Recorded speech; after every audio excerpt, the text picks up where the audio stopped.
evening to you, wherever you are viewing, or if you're just listening in tonight. Thanks for joining us here on this Monday night, as we've got a lot to talk about this evening. Head coach Stan Zwiefel standing by to join us to talk about the Spartans' big win on Saturday as they went to Pella and went to 5-0 on the season, 3-0 in Iowa Conference play with a 35-17 victory over the Central Dutch, and a couple of milestones for the Spartans. That's the first win in Pella since 1980, and first back-to-back wins over a Central team, 1979 and 80. UD with a huge day, forcing 6 Dutch turnovers and shut out the Dutch in the second half, and 349 passing yards, 5 touchdowns in the win. And so just a great win for the Spartans, and the national media starting to take more attention to the Spartans, number 23 this week in the D3Football.com poll, and moving on up the AFCA coaches poll as well, number 18 this week in the nation, according to the AFCA coaches poll.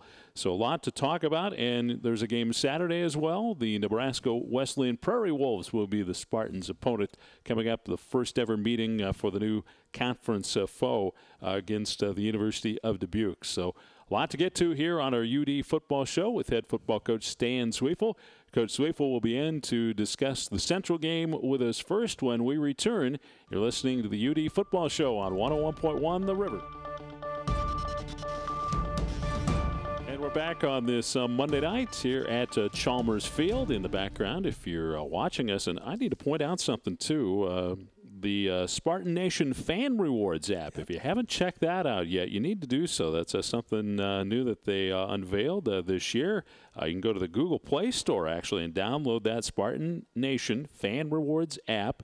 Upcoming event schedule, a link to the live stream broadcasts like this one, fan cam and more, special social media links as well. So check it out. Again, type in Spartan Nation Fan Rewards app. Have you got it on your smartphone yet, Coach? I don't, but I heard from a number of people it's really a good deal, and they do get some rewards. Could be game tickets, could be free clothing, apparel, et cetera, et cetera. It's really nice to keep our students and plus the fans actively involved in what's going on in the university. No doubt about it. Well, great victory for you Saturday at Central. Matchup between two unbeaten teams, and the Spartans come out with a 35-17 win, and just all around, I think, a pretty pleasing ball game for you. Yeah, it really was. They started off and got an early lead, and we came back and answered right away. But our defense took the ball away from them 6 times, and it's very hard for any team to overcome 6 turnovers. And very, very pleased. We gave up a lot of yards from the 20 to 20. But the ultimate test of any defense is to prevent the opposition from scoring. And in the second half, we shut them out. And really, after their second touchdown, we gambled really hard. Tim, just before half, I could have ran that clock out and taken 3 runs, but I thought we were kind of hot and had some matchups. And Connor got flushed from the pocket, and I thought he made a bad decision, but ultimately that's on me for even calling the pass and threw a pick, and they went down and got a field goal just before half. What worried me most about that, Tim, was some shift in momentum. I never felt that we were in danger of losing that game at that point, but I really felt there was a psychological lift for them and kind of a psychological letdown for us. But we came out in the first possession in that second half and were able to take the ball away from him, and then I really felt that she rolled back to us.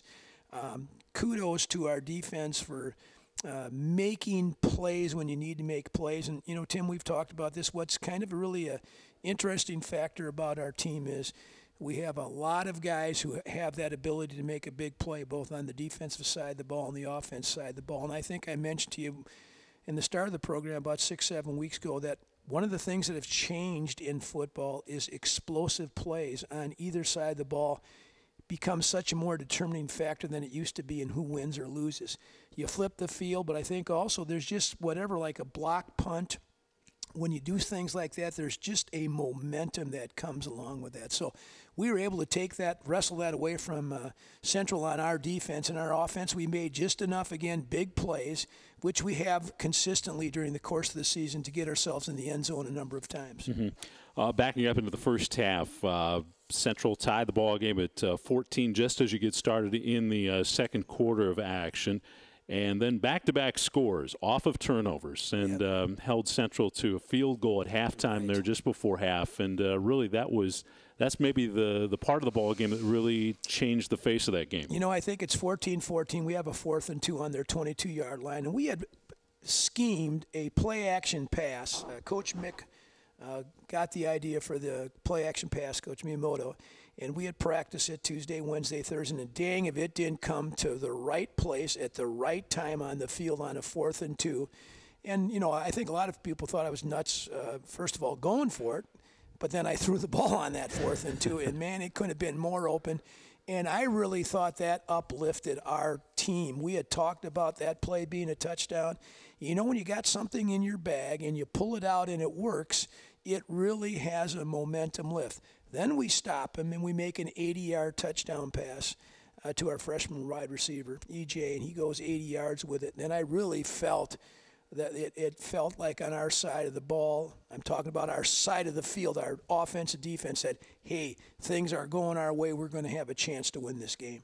Connor Feckley, another nice game for you, 28 of 50. Did throw a couple of picks, but they didn't really account as your defense was able to really nullify those. 349 yards passing, 5 touchdown passes, and you know, like you said, the receivers, many of them getting involved, 2 century mark receivers, and Jenkins and also Schultz, and just another big day. Yeah, he's thrown 20 touchdown passes now in 5 games. That's a pretty phenomenal number. It's on pace to when Wyatt threw 44 in those 11 games back in 2011.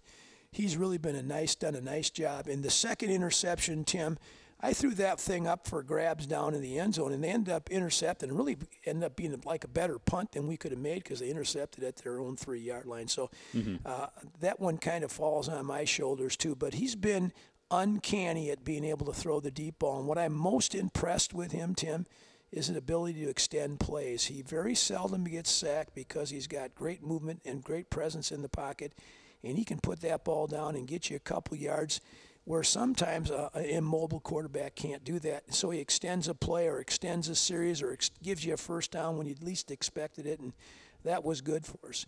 Our run game struggled, Tim, on Saturday, as you well saw. We got a little bit of it going in the 4th quarter as we start to wear them down, but again, with us, as I told the offense afterwards, you know, we're explosive enough that we can overcome limitations, whether we're running or passing. We can overcome that with our athleticism. We'd like to get back more to being balanced, and I've said that the last 2 weeks. But again, we have such good matchups when we talk about our receivers versus the secondaries we're playing that sometimes we probably don't run it as much as we should. Mm-hmm. The offensive line pass blocking did a wonderful job as they didn't lay a hand on Connor all day. No sacks, didn't give up any sacks, and that was a big concern coming into this one. Absolutely. When you throw the ball 50 times, you feel you're going to get some pressure, and they did an outstanding job. And I think some of the things that happens when you get into throwing as much as we did on Saturday, it's tough to get into a rhythm running. And so I think that part is explained by a number of things, but probably more than often than not is that we didn't probably try to establish the run till late in that 4th quarter.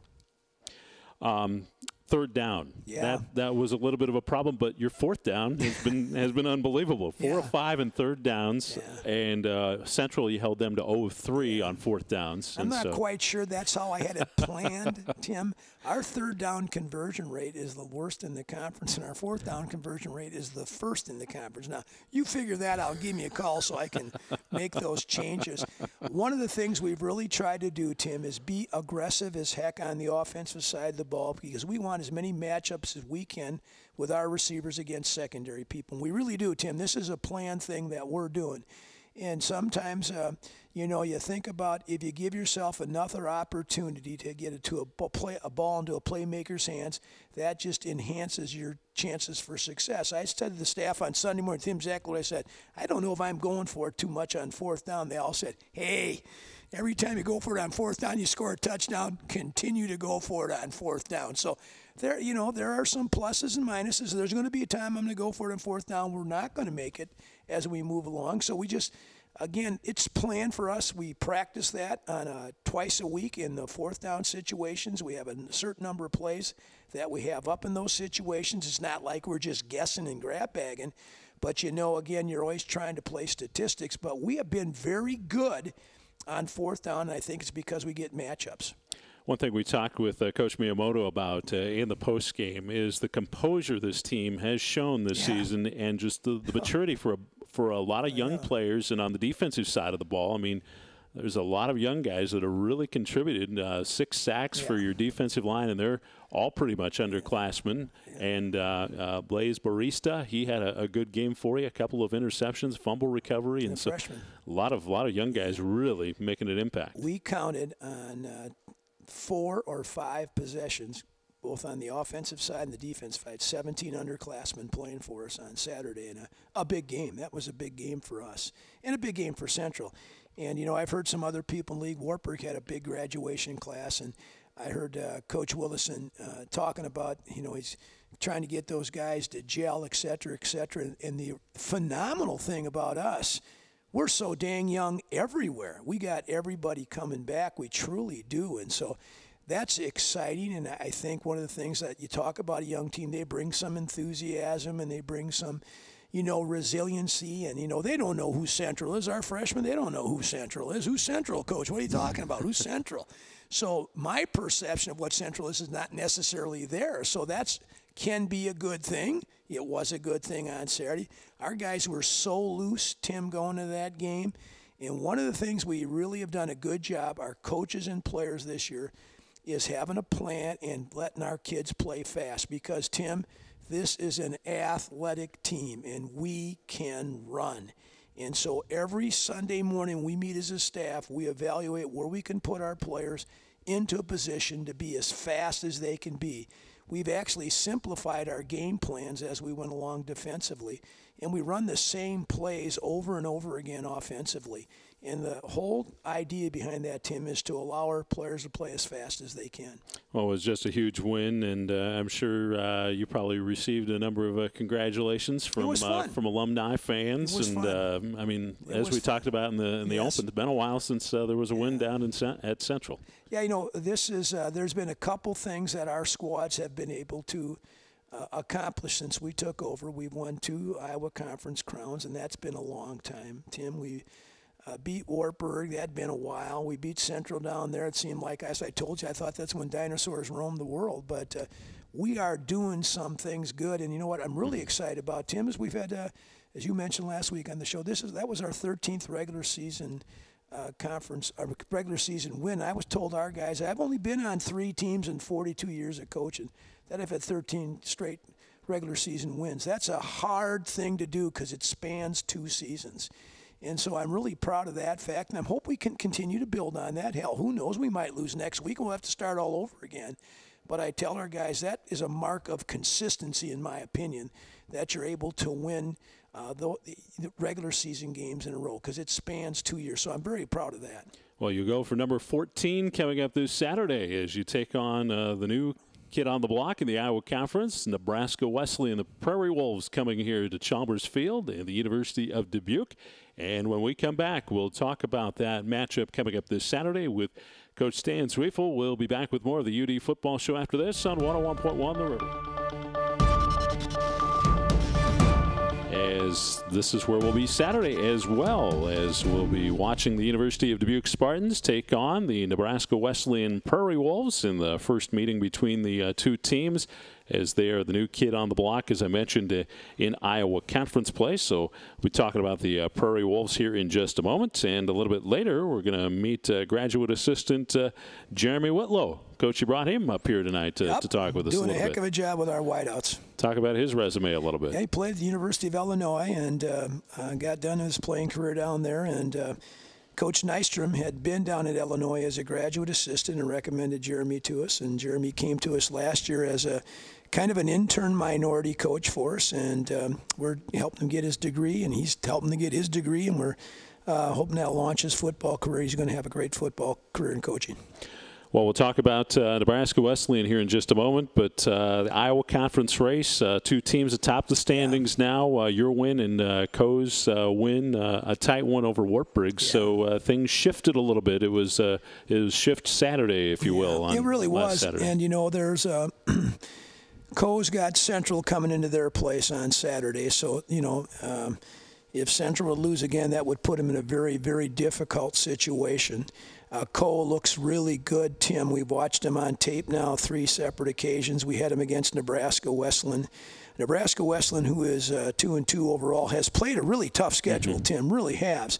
They've played Cohen Wartburg in the league, and they played Illinois Wesleyan, who is a perennial power in Division III. So they're coming to our place, and I'm very impressed with them. We'll talk about them in a second. But they've really played some difficult contests early and then went up to Luther, and that's a dang tough place to play, and really showed a lot of poise and character and resiliency and just flat-out toughness, I thought, in beating Luther 27-24, because we had our hands full of Luther a week ago.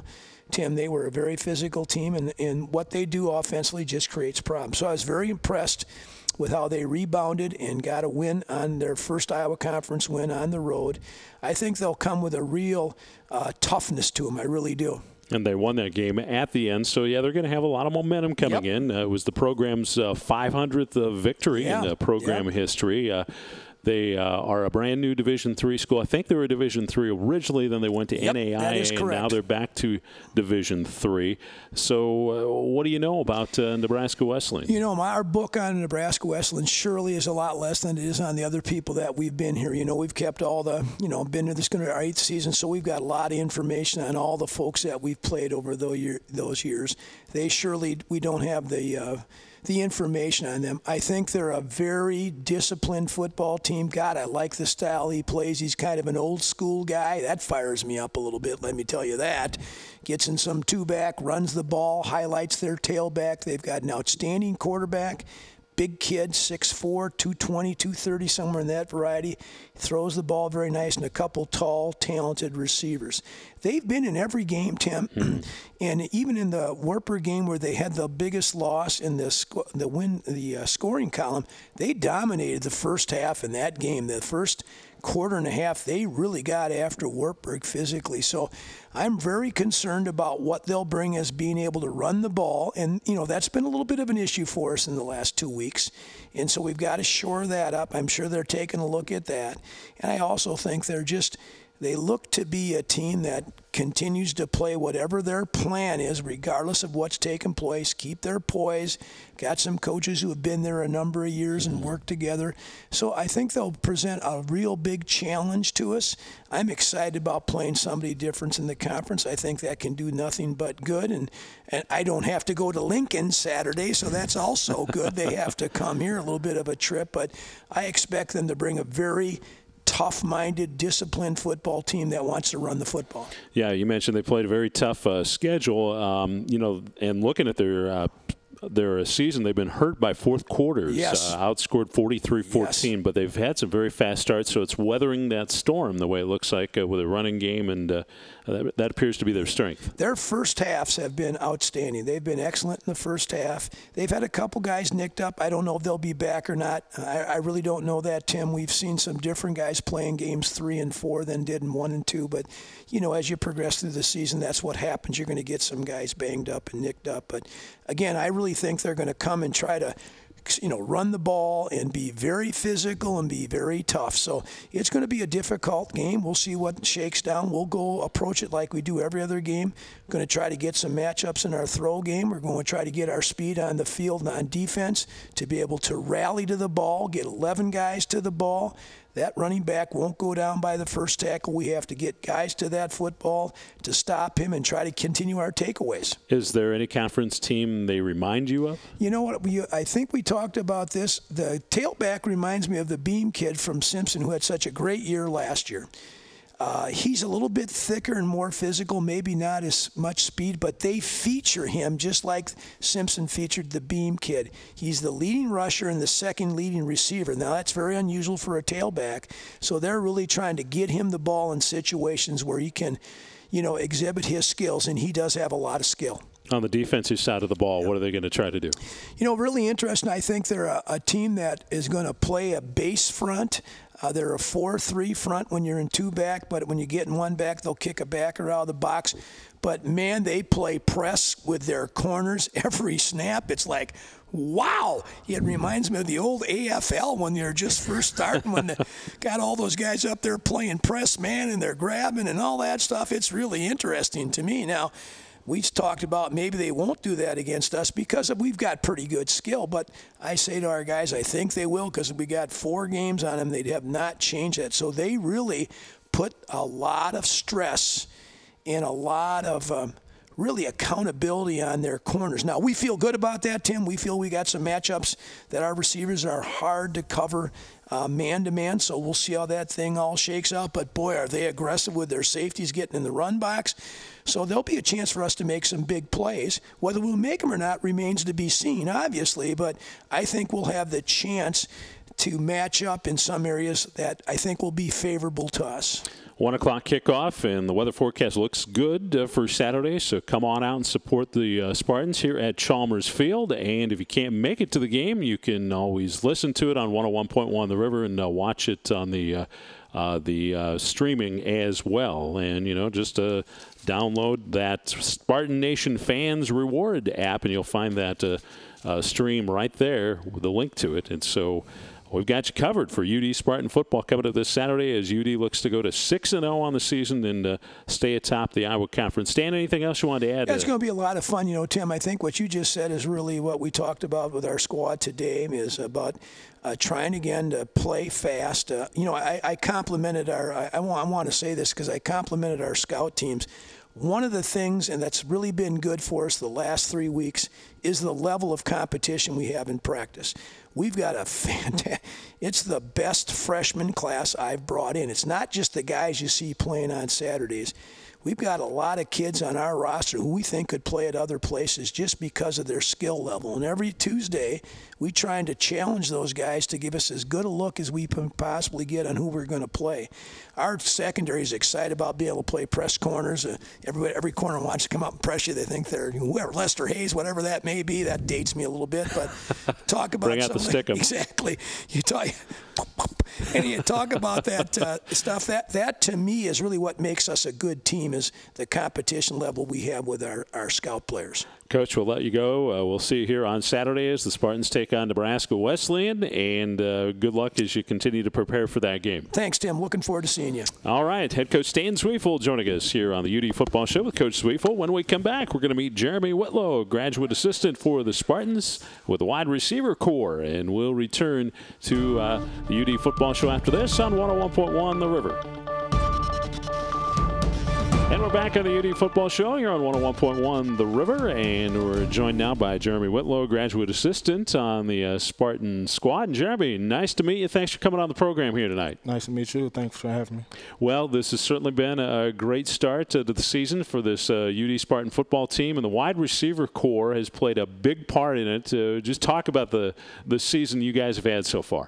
Yeah, we're having a really good season. We have a couple seniors that came back, Johnny Duarte and Najee Toomer. They're having great, starts to the season, but we also have some young guys that have come in and done some good things so far this season. Guys like Emmanuel Jenkins, Austin Morgan and Cody Reimer. Those guys have come in and, played a big part in what we're doing this season. Yeah, no doubt about it. And you're so deep at the wide receiver position. Coach talks about depth all over the field this year, and that's one of the places where, it's a real luxury. Oh, yeah, definitely. I mean, we got a lot of young guys, and the good thing about that is there's a ton of competition. Every day in practice, they're competing, those guys don't let each other get down. They're always out there competing every day, and just having, a group like that is a really good thing.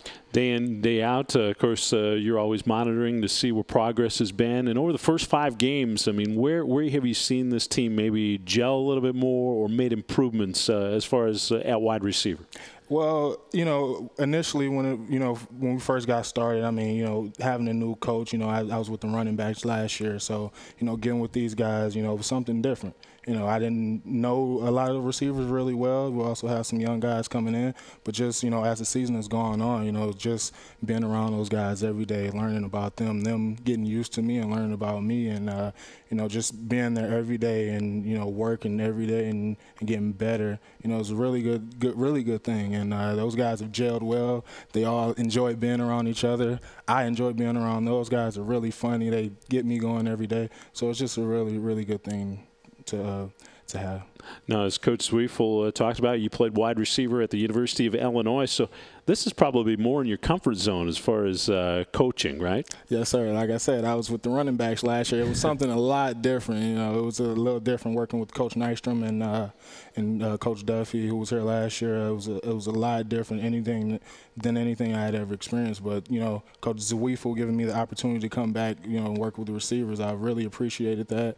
And I'm in my comfort zone, So, I just take the things that I've learned over the years, and I just try my best to pass on that knowledge to those guys. Mm-hmm. Being on the staff has to be, you got a lot of veteran coaches that really can kind of show you the ropes, and, you're probably learning a whole lot this season. Oh, yes, I really am. I'm the youngest coach on the staff, so, just being around Coach Z and Coach Nystrom and Coach Miyamoto and Coach Durnan, just a wealth of knowledge, that I'm learning from those guys every day. And I'm really appreciative of the position I'm in, and I'm really appreciative of being on the staff. Mm-hmm.